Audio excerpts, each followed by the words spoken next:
Mic check, mic check, mic check, mic check. Mic check, mic check, mic check. Mic check. Mic check. You hear it? All right, cool. I'm going to turn off the mic for now so the battery don't run down.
estamos hablando, ¿sí? ¿Se escucha? ¿Me se escucha?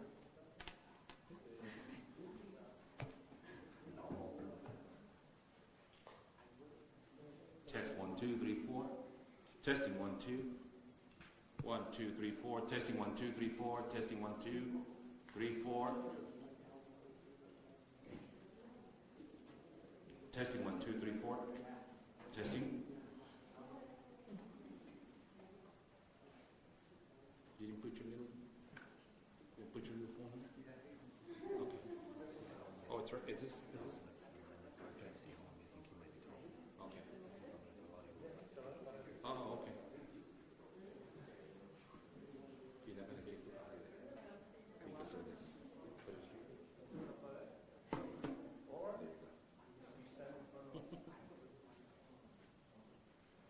Audio check. Good. Audio check's good.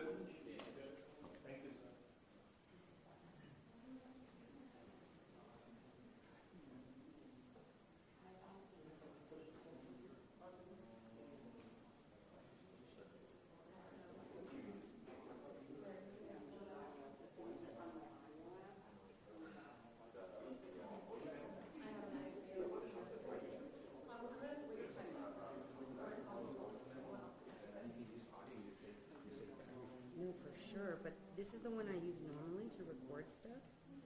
This one. I think that's the voice memo. Yeah. It turns off when it's inactive. But, yeah. But even if I don't have like on battery save mode, but if I record like video, it will stay on even if it's like not active.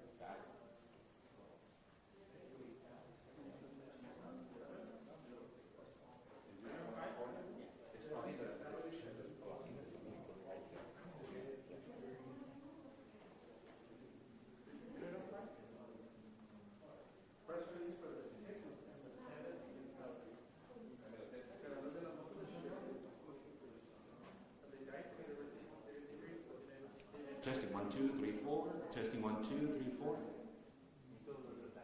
Good static.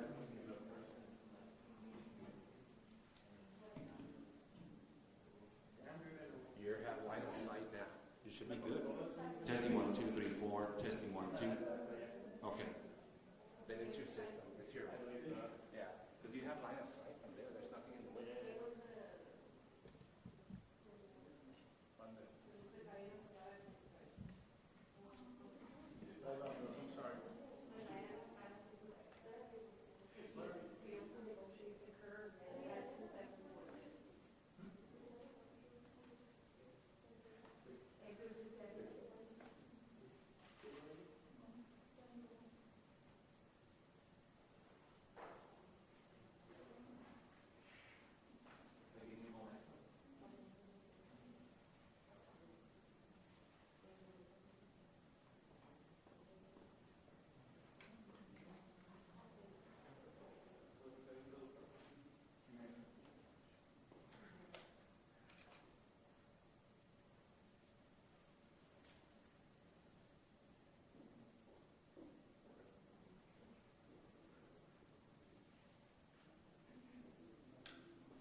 Good afternoon, and thank you all for being here. But really, I want to thank Mayor Adams from New York. They came to El Paso to see what we're dealing with, what we're doing, and how we do it. And meeting with him last night from the airport, and we started at 10:15 last night and went down to the airport and kind of looked at where our asylum seekers have been sleeping, where we had 400-600. Last night we had 37. So it was important. I showed them the book where we had the people sleeping there. And also we went to Sacred Heart and we got out of the car and walked around there. And then we walked around the area and we got out at the Greyhound station where, our numbers have gone down by 80% and we don't have anyone at the Greyhound station, but I showed them where they were and where they've been. So it was really important.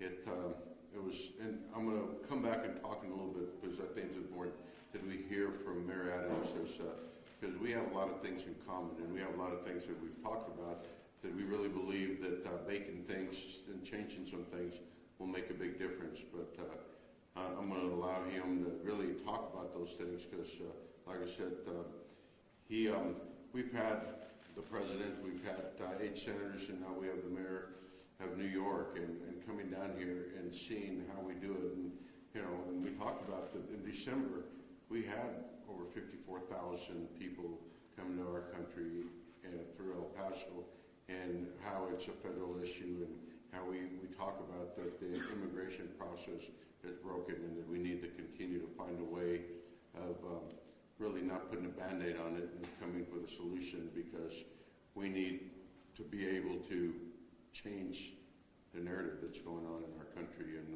I'm going to step back now at this point and allow Mayor Adams to kind of talk about some of the things that I believe that him and I have a lot in common and have the same beliefs. Mayor Adams? Thank you, Mayor.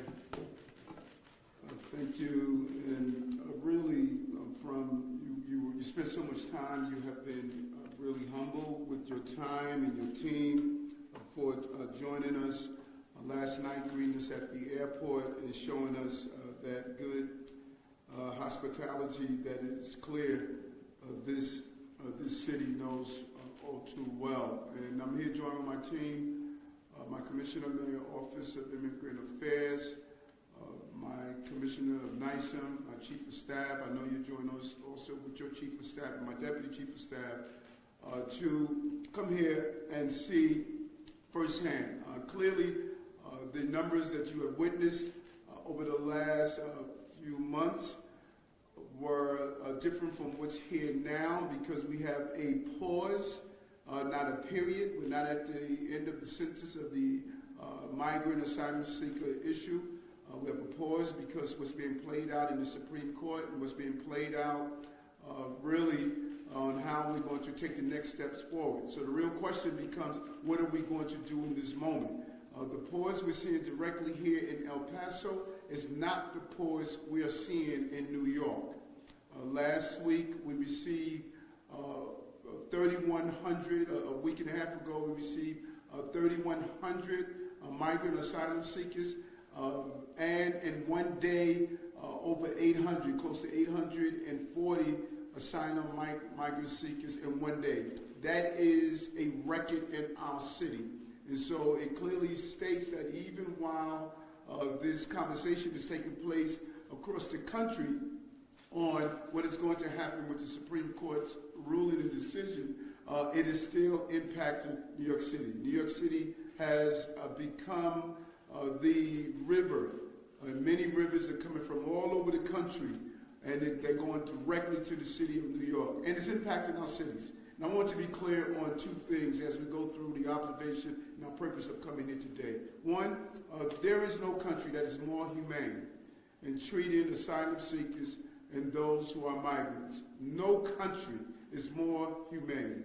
And that humanitarian action is dealt with really through the NGOs, through the professionals who are at the borders, through the mayors across the cities, the various professionals who have come up, city workers who have come up across our city, and really understand how important it is for us to be humanitarians when we look at this issue. Second, no city deserves this. El Paso does not deserve this. Chicago, Washington, Houston, Los Angeles, New York. No city deserves what is happening. This is a beautiful city. And what has happened over the last few months undermined this city. And what is happening in Chicago right now, in New York, in Houston, in Los Angeles, and Washington, our cities are being undermined. And we don't deserve this. Migrants don't deserve this. And the people who live in the cities don't deserve this. We expect more from our national leaders to address this issue in a real way. We still have over 26,000 people still in our care. We're at the highest level of care and people who are in the care of the city of New York in history. We give more than just a bed, as we saw here. It's not just a bed to sleep. It's food, it's health care, it's education, it's services, much needed services. Many people who come here to our country are coming without any basic needs being supplied. Children need education, health care. When I walk through some of the centers, seeing the health care and the support that's being provided. And what is our ask today from the national government? We need clear coordination. And that was the impetus behind my visit here. Several months ago, when we started to see the flow come from Texas and other parts of the country, we realized that there was a lack of coordination on the city levels. And after seeing those 3,100 come to our city, I knew it was time for me not to try to handle this problem from the city, but to come and to interact with the mayors across the country. This has fallen on our cities. And I am now going to coordinate my mayors across the entire country to say, how do we respond to this directly? I will be in Washington, D.C. This week, speaking to the American Conference of Mayors and AMA, African Mayors Association, and we are going to raise this issue and how do we approach it to come up with real coordinated effort to put in place an agenda to address this issue. When I stepped off the plane last night and I saw her in the airport, those who were preparing to fly to other locations, it showed the seriousness of the moment, as many of them had to sleep in the environment that this mayor and all who are involved tried to make as comfortable as possible. They should not have to do that. And that is my clear message today. My message is coordination with all who are involved on the multiple levels that we need to deal with this crisis that we are facing. This was a learning experience. It was a clear observation on how some of our partners here, particularly a Sacred Heart, who have shown a heart, and how they are using the various faith-based leaders and institutions to have a re-decompression strategy, something that our federal government and our state entities are failing to do. And one of the most significant conversations that I had was with a gentleman who came from Colombia, 5 days traveling here, trying to get to Canada, not having any real direction. But some of our partners that we see here on the ground were able to give him some of the support and information he needs so that he's able to get the help that he needs and reach the destination that he's trying to reach. This is a man-made crisis that is going to take men and women across this country to solve. And I'm going to extend my hand to the mayors across this country to say together we did not create this problem, but together we will find solutions, but those solutions must be implemented by the federal government. I'm extremely disappointed of what we have done to the cities of this country and the impression that we're not seeing a level of urgency of getting this issue resolved. I see the urgency. Mayor, you see the urgency as well.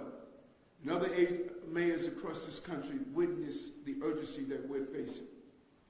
And so I want to now turn it over to my Commissioner of the Mayor's Office of Immigrant Affairs, who is a dreamer, who came to this country with his mother, seeking the same dream that many of our migrants and asylum seekers are attempting to pursue now. He understands clearly the impact of being denied and the impact of not having the right information, the right support. We've always been a city where the Statue of Liberty sits in our harbor, where we know what it is to come here and try to pursue the American dream. And that dream should not turn into a nightmare because of the lack of coordination that we're seeing on a national level. Commissioner. Thank you, Mayor Adams. And I first want to say that it's incredibly telling of our Mayor Eric Adams, of his care and compassion for the immigrant community in New York, but elsewhere as well, to appoint a dreamer to be the commissioner of their Mayor's Office of Immigrant Affairs, someone who crossed the Mexico border, who's had those experiences and that can relate to the immigrant community in New York and to now those arriving to New York City. So I want to thank Mayor Eric Adams for this role. It's been emotional, very impactful for me to be here and to witness the work that's happening and to be able to visit the border myself. I want to share the mayor's message in Spanish, so we are able to communicate to our Spanish speakers in those communities who will be watching this message today. Hoy estamos en El Paso para ver nosotros el cuidado y el trabajo de esta comunidad en recibir a los migrantes que están llegando a nuestro país pidiendo asilo. De antemano le queremos agradecer al alcalde y a todo su equipo por la hospitalidad y por el trabajo que han hecho aquí. Nuestro mensaje hoy día es muy claro. Necesitamos más coordinación al nivel federal. Por eso, el alcalde Eric Adams, junto a otros alcaldes, estarán coordinando para que esto se haga mejor. Es injusto lo que ha pasado en nuestras ciudades, ya sea en El Paso, en la ciudad de Nueva York, en Chicago y en otras partes del país, por esta crisis y por la poca coordinación que ha habido. El alcalde Eric Adams estará en Washington, D.C., hablará con otros alcaldes a través de la ciudad, del país que estarán ahí junto a él para que haya una mejor coordinación y que sea esto algo que sea justo para nuestras ciudades, para que sea justo para los migrantes llegando al país y para que sea justo para los residentes de nuestras ciudades también. Aunque lo que hemos visto nos impactó mucho hoy día y sabemos que el flujo de migrantes se ha alentado aquí, en la ciudad de Nueva York no ha alentado.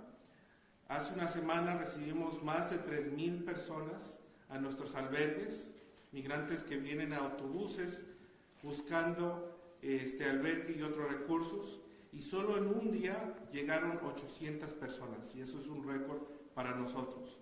Por eso hemos tomado este paso de venir a visitar la frontera, venir a platicar con nuestros aliados, para ver cómo podemos hacer esto mejor en grupo.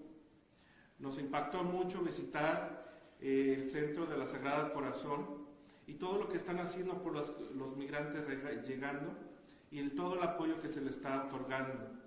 Al alcalde Eric Adams habló con migrantes recién llegados que le contaron su historia de cruzar varias fronteras hacia llegar aquí y lo que buscan hacer. Eso le ha dejado muy impactado. Y él sabe y reconoce que las ciudades y localidades han hecho mucho, que han hecho bastante por los migrantes. Hay que hacerlo juntos, de una manera coordinada y estratégica, para demandar que el gobierno federal haga más por nosotros, porque esto es injusto. Pero nos regresamos a la ciudad de Nueva York, muy orgullosos de haber conocido al alcalde, a todas las personas haciendo este trabajo aquí en El Paso, y seguimos luchando por mejor trato de las ciudades que hacen el trabajo que se necesita hacer durante esta crisis. Muchas gracias.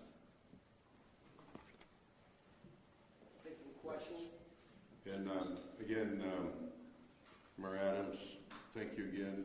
You know, one of the things that, and I'm going to go through a couple things real quick, that we met with Ruben Garcia at the Insurrection House. We went to Sacred Heart Church. We met with OEM and St. Andrew Gonzalez, and we went to the County Processing Center. We drove the night, Saturday night, we were down at the border, and we actually sat there, and I showed them the pictures of how it was months ago. On December 15th, we had almost 2,600 asylum seekers come across the border to El Paso, and we averaged 1,800 a month during the month of December. So again, he was able to witness and see that, and then from there, we ended up at again Sacred Heart. And one of the things that was really impactful, he sat there and conversed with some of the migrants, and he asked them point blank. He says, "How many of y'all are looking for work, and how many of y'all are willing to work today?" I can tell you that there wasn't one hand that didn't go up, and then they all started cheering because they're here looking to go to work. They're here wanting to go to work. And then today we went to the tent out in 54, which is, I know you all had a preview of it. It's incredible that what they were able to build within 20 days.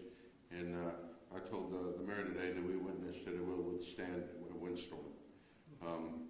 But also the process and all the men and women of the Border Patrol. And, you know, when we were talking to them just recently, they told us that they didn't get to spend any of the holidays with their families. And but they're dedicated and committed to working and protecting our community and doing their job. And then we went on Fonseca and went on Barker Road, and then we drove the river. We went actually on the opposite side of the fence and drove all the way down. So you could see we were within probably 10 yards of Mexico, and he had the ability to see that. So we did a lot in the few hours, really. He was here less than 24 hours, but we didn't stop because it was important to see how our community is dealing with a crisis that we need to work together as a community. And I've always said that this is bigger than El Paso, this is bigger than the United States, and it's a United States problem, but it's also the way we're going to be able to solve it is working together and unite one voice, and that's what Mayor Adams was talking about. And we were able to show that in our community when we were the worst city in COVID, when I took office, and we were able to unite and talk with one voice to become the best city in America. So we're looking at doing the same thing with all the mayors that have one united voice and go to Washington and say, this is what we feel we need to do and how we need to do it. But then it's going to take more than that. It will be a worldwide solution that will be able to help us move forward. And with that, again, I'm very thankful that you came here to see, because I've had a lot of phone calls, and I can tell you I've talked to governors from other states that I've talked to in the last week, and they're very amazed how the city of El Paso is able to deal with it and continue to deal with it and continue to function on an everyday basis. So again, Mayor, I'm very thankful for you and your team to be here, and our city staff for opening the doors and rolling out the red carpet for you to be able to see and hopefully be able to work together to come up with a common solution. Thank you. Thank you, Mayor. With that, we'll take some questions. John, a question. You talked about coordination between the federal government and other cities. We've also talked about with your city in regards to a projected cost of $2 billion. In terms of the administration, how much are you seeking in terms of federal dollars? And after seeing everything today, what are some of the services and resources you think are essential? Well, first, Mayor Lisa and I started communicating over this crisis. And there are other mayors. I spoke with Mayor Turner in Houston, Mayor Lightfoot in Chicago, and throughout the last few months, I've been speaking with Mayor Bowser in Washington. What we want to do is, starting with my trip this week to D.C., is to really coordinate all of our mayors, for us to come together with a unified voice. This crisis had mayors pitted against each other, and that can't happen. No municipality should go through this, and so we're not going to pit against each other. We're going to unite with one voice. Second, the federal government should pick up the entire course what El Paso is going through and all of the other municipalities. And we need a real leadership moment from FEMA. This is a national crisis. FEMA deals with national crises. FEMA must step up, and there should be one coordinator to coordinate everything that is happening dealing with migrants and asylum seekers in our country. We should not have to have a disjointed coordination. This is the job of FEMA. FEMA should step up and coordinate this effort. Well, a couple months ago you had stated, or you had asked Paso elected officials to stop sending new migrants to your city.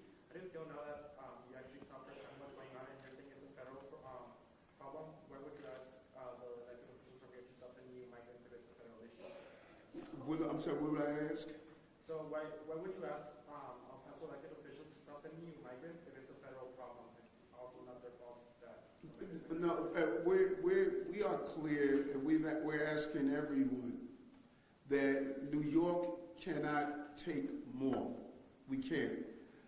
As we indicated, one day over 800, 3,100 a week and a half ago. But you know what? El Paso can't take more. Houston, Chicago, I spoke to Mayor Lightfoot. She has asylum seekers sleeping in the basement of her library. And so these cities can't take more. And I don't want El Paso to be put in a position that they can't take more. They should not be put in that position. And so I stand here next to my brother mayor and stated, we are not pointing the finger at El Paso. We're not pointing the finger at Houston. We're pointing the finger where it should be pointed, and that's our national government. This is a national problem. We must have real immigration reform, and we must immediately have a short-term fix of making sure that the cost of this does not fall on our local cities. You've been talking about the coordinated efforts that are needed. Can you tell me a little bit about what those conversations have been like with the Texas Governor Greg Abbott, and have you had those conversations with him? I would love to, as long as you let my person point out who to call next. Oh, okay, I'm sorry about that. That's okay. I think that what we're seeing, what I saw the governor of Colorado do, that was wrong. Uncoordinated efforts in buses to New York City. I saw Governor Abbott do the same thing. I think that when you look at cities are closest to the problems. And when you look at cities, the answers are going to come from our cities and our mayors.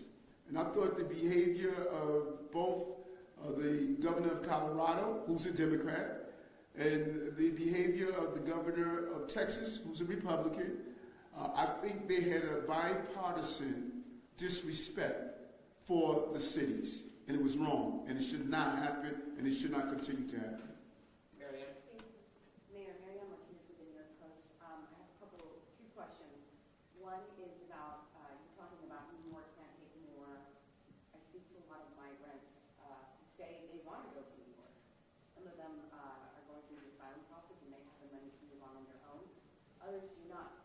There may be a lot of New Yorkers watching this on the news tonight wondering what can we do to stop them. They're clearly motivated to travel to New York. The other question is about the timing of this trip. We've got a lot of local reaction, people wondering why you were here when the numbers have dropped off, saying that you were late to the party. No, actually, first let me do the first question.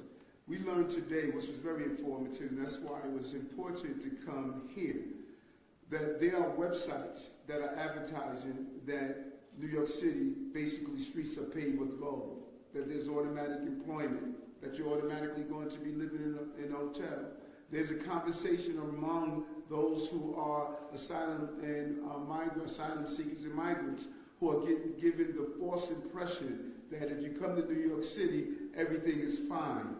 We have to give people accurate information, and that is what some of the centers are doing here. They are truly explaining to people that this is what's happening in New York right now. In New York, you go there, you're going to be living in congregate settings, that there is no more room in New York. That should be coordinated by our national government. Not only done locally here by those NGOs, but it should be done by our national government. That is not happening. So a lot of people want to come to New York. We spoke to some people and said, why are you coming to New York? Because we saw you on TV. We saw your shows on TV. There's an image that when you come to New York City, that automatically you're going to be in this great place where all the resources are available. We have to give people accurate information, and that should be done on a local level, that we have a real decompression strategy. Now, people who have sponsors, family members that won't go into our care systems, we are more than welcome to do so. But that should not come at the price tag of those New Yorkers. And now speaking to the late to the party, no. My team was here months ago. My deputy chief of staff, my OEM team, leaders of my team, they were here months ago on the ground doing an evaluation, communicating with the mayor, communicating with the city manager. We were here when this first came on our radar months ago, trying to speak with the federal government, telling them what needs to be done. So we were here when this first got on our radar, trying to find out solutions. So I'm here physically after what happened a week and a half ago to come down firsthand to see for myself what I need to do as the mayor of the city. But this is not a new arrival for us. The mayor would tell you my team was here months ago. Giovanni? Yeah, now that you got a first-hand look at the migrant crisis, will you be making any changes in New York in regards to how you're addressing the crisis? Well, New York has been a place where the humanitarian response of the migrant crisis has been really something that's a symbol of what we are as a country. Making sure that people have a safe place to sleep, making sure they have medical care, food, clean clothing, our volunteers, our NGOs, making sure no one is without the necessary needs that they deserve. We've done our job. Now it's time for the national government to do its job. Tony? With KPSM, do you believe that this will strengthen the communication between New York and El Paso? Do you believe it's strengthening the relationship you already have? Or? Yes, I believe coming here, speaking with the NGOs on the ground, speaking with some of the volunteers, speaking with the mayor, seeing firsthand, you cannot solve these problems from an ivory tower. You must be willing to go on the ground. And that is who I am as a person, no matter what crisis we're facing. I believe that part of my role as the mayor is to go on the ground, and that's why I'm here in El Paso now, this beautiful city. If I may follow up. Yes. Now that you've been here, seen things with your own eyes, you saw a lot of things that President Biden did not see when he was here recently.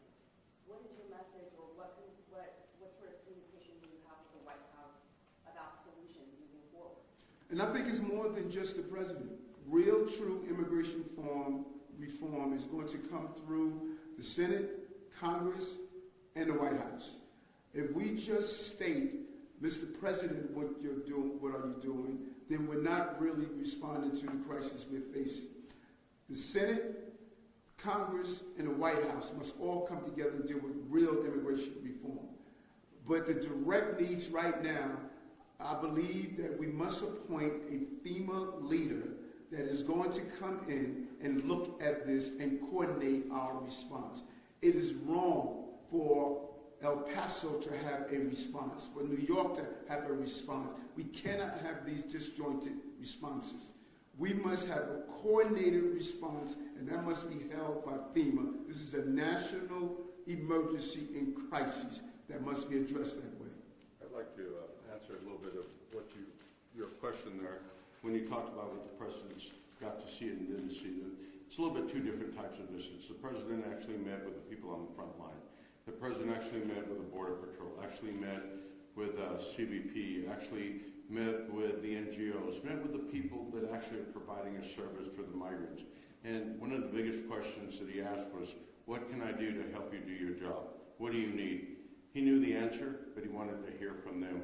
And so it was totally different, but yet very impactful. Now everybody, including the 8 senators, the president, and of course the mayor, got to see everything that we've been going through because they all got this binder that really shows everything that's going on in El Paso. So it's really a visit that really was very impactful to the people in the front line and also help them to get the resources they need to continue to do their job.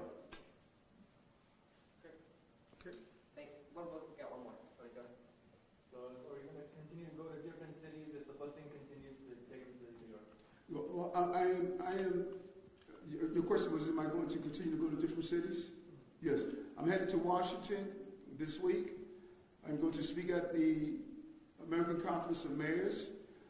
I'm going to continue to collaborate with those mayors who are directly impacted, and I'm going to call on my mayors that are not impacted to join us, because today it's El Paso, tomorrow it could be their cities. And I'm going to continue to get on the ground as much as possible to see what's happening in those cities and come up with a real formidable plan that is coming from the cities to have the national government execute without input. Thank you. Thank you all. Thank you. And I do want to say one last thing, though, that it's very important what Mayor Adams is doing is uniting the voice of the mayors in the cities across the country, because now that the federal government has seen, now it's time for them to act, no doubt. Thank you. Thank you. Thank you.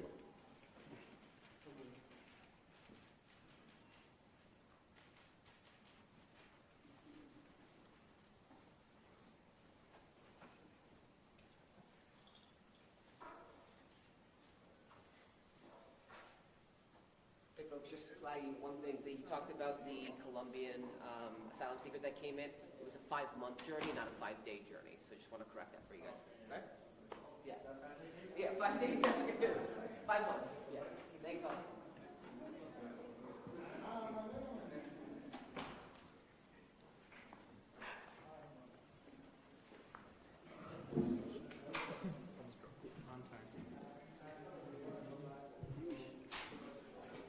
Here, I'm texting Sam. I'm texting Sam. Yeah, that's sad.